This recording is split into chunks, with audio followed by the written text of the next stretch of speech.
Assalamualaikum warahmatullahi wabarakatuh. Pertemuan kali ini kita akan bahas tentang bentuk-bentuk konflik sosial. Ada apa saja? Mari kita lihat.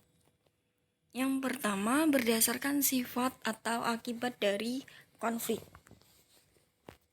Ada destruktif, ada konstruktif.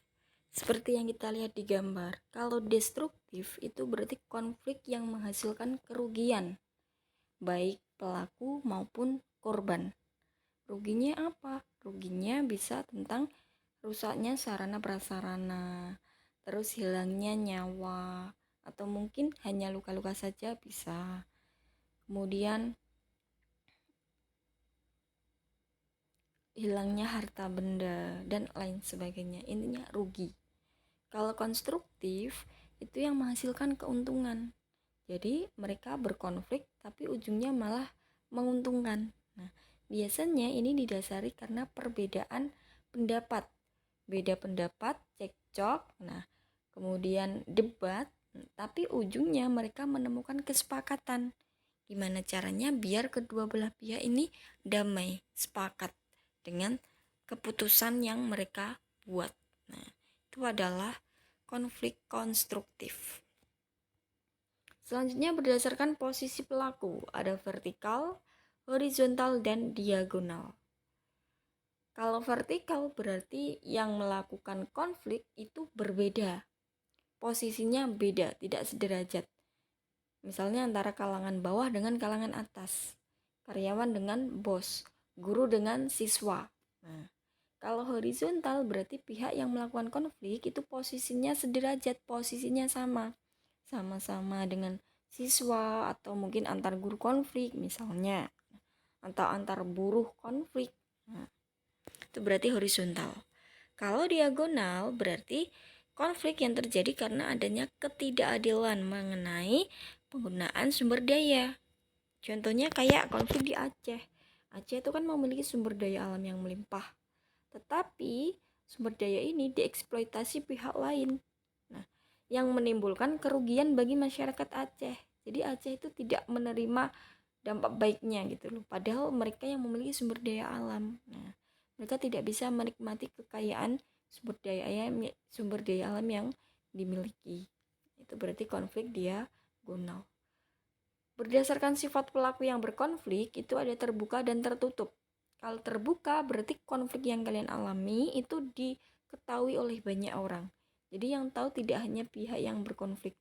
Orang-orang yang tidak berkonflik pun mengetahui konflikmu. Nah, contohnya kalau di gambar ini itu adalah konflik antara Israel dengan Palestina.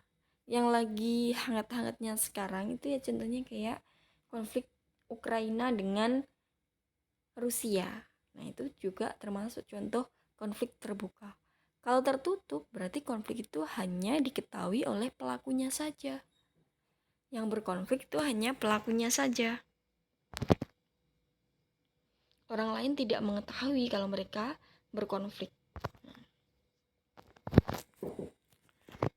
Selanjutnya ada konflik menurut Surjono Sukanto. Itu ada 5 nanti. Kalau konflik pribadi itu biasanya terjadi karena salah paham, entah iri, tersinggung, atau dendam. Biasanya mereka saling membenci, terus saling menghina, dan lain sebagainya. Kalau konflik rasial itu karena adanya perbedaan ras. Konflik karena diskriminasi bisa juga. Karena dibeda-bedakan. Ras kulit hitam dan ras kulit putih misalnya. Atau mungkin kamu ngece. Nah, ngece dari segi fisiknya, ciri fisiknya. Nah, itu berarti konflik rasial. Kemudian konflik kelas sosial.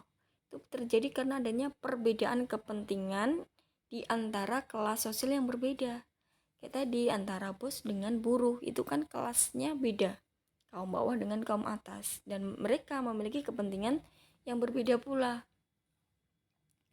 Kalau konflik politik berarti konflik yang terjadi di lingkungan politik. Macam-macam penyebabnya. Karena perbedaan pendapat tentang aturan misalnya. Aturan yang akan digunakan untuk mengatur masyarakat, mereka memiliki perbedaan cara pandang. Boleh. Kebijakan yang berbeda. Itu berarti konflik politik. Kalau konflik internasional itu berarti konflik yang terjadi antar negara yang berbeda. Kayak tadi antara Ukraina dengan Rusia. Kemudian konflik yang berdasarkan konsentrasi aktivitas manusia di masyarakat. Konflik sosial berarti didasari karena perbedaan kepentingan sosial. Kebutuhan yang dibutuhkan oleh masyarakat. Kayak TNI Polri dengan OPM. Itu kan karena perbedaan kepentingan sosial. Kemudian konflik ekonomi, konflik yang terjadi karena perebutan sumber daya ekonomi. Kayak kalau ini di gambarnya itu Gojek dengan Ojek. Sama-sama ingin mendapatkan penghasilan dengan aktivitas mengantarkan penumpang. Cuma kan beda. Kalau Ojek itu versi lamanya, kalau Gojek versi barunya, versi zaman sekarangnya. Nah, mereka berkonflik karena merasa sumber dayanya Ojek ini direbut para Gojek. Kayak gitu.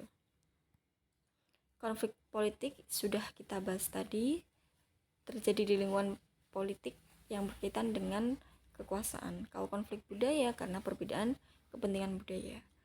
Kalau konflik ideologi berarti konflik terjadi karena adanya perbedaan paham, perbedaan cara pandang yang diyakini oleh seseorang atau sekelompok orang. Oke, itu beberapa bentuk-bentuk konflik sosial.